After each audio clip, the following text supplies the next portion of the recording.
Hello, good day mga boss. Cholet ng DIY Grips. So ngayon, pag-uusapan natin is patungkol sa battery. Yan, battery.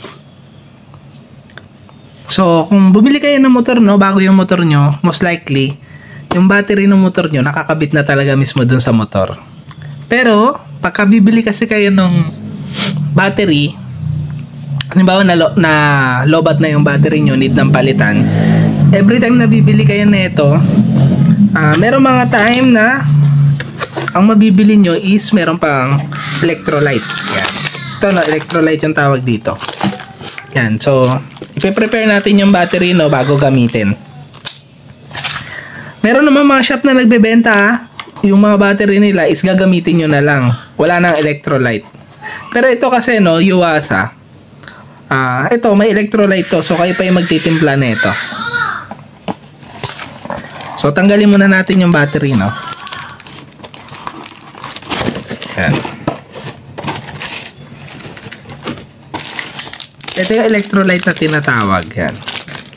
Miski sa mga battery na sasakyan, no, every time na bibili kayo, sasalinan pa lang ng electrolyte yon.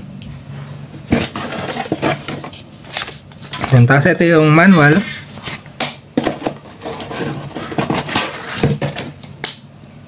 So, madali lang naman to. Gawin nyo.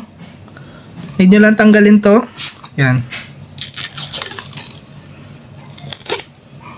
Yan. Buksan nyo electrolyte.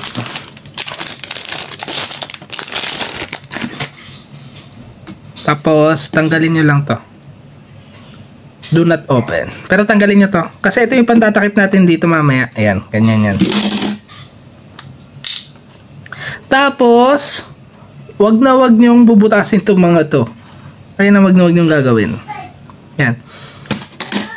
Pagka bumibili kayo ng battery, no, check nyo palagi yung model ng battery na nandun sa motor nyo. Ayun lang din yung ipalit nyo. Kasi ayun yung suggested nung kasa. Yan. So, sa NMAX B2, YTC 6 volts, tapos 5AH yun. Yan. 12 volts 5AH. Di ba ito, wag nyong bubutasin kasi dito na mabubutas yan. Tapos, pagka naglalagay kayo nito, dapat nakatayo yung battery, no? Tapos, pagka isasalpak nyo to, dapat diretso. Yan, papaganyan, diretso dapat. Huwag nyo isasalpak nung paisa-isa, mali yun. Dapat, isang tusukan lang sila, tusok nyo na agad. Yan. So, ngayon, tusok na natin, no? Yan. Yan, kung mapapansin nyo, no, mayroong mga bula. Kasi unti-unti nang bumababa yung electrolyte papunta dun sa battery. Yan, so pakita ko sa inyo, no. Yan.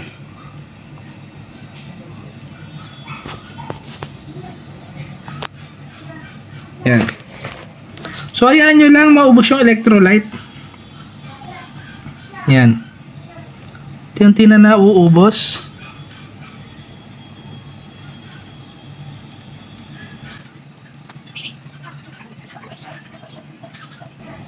So, ingat lang doon sa electrolyte, no? Alam ko kasi makati sa balat yan.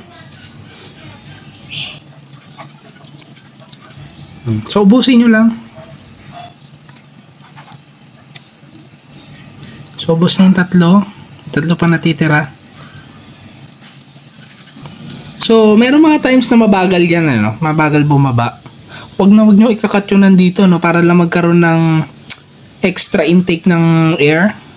Or meron paglabasan yung hangin din para mapabilis yung paghigop pababa. Huwag nyong gagawin yun, ano. Yan nyo lang. Hintayin nyo lang. Bababa at bababa rin naman yan. Yan, oh. Kung mapapansin nyo, ubos na. Wala na, oh. Di ba ito, no? More than 20 minutes na ganito. So, pagka naubos na electrolyte, hayaan nyo lang muna yan. Iinit kasi yung battery. Yan. Tapos, tanggalin nyo na to. Yan. More than 20 minutes na yan. Tapos, pwede nyo na ilagay yung takip. Medyo matigas nga lang itong takip na to na pagka kinakabit.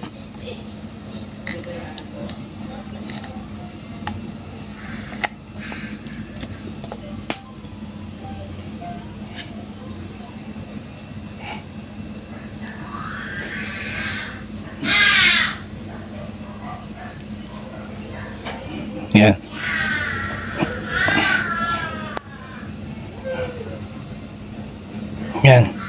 Di ba ito is maintenance free to? Hindi nyo kailangan i-maintenance. Yan. So, hindi nyo kailangan mag-top up ng tubig dito.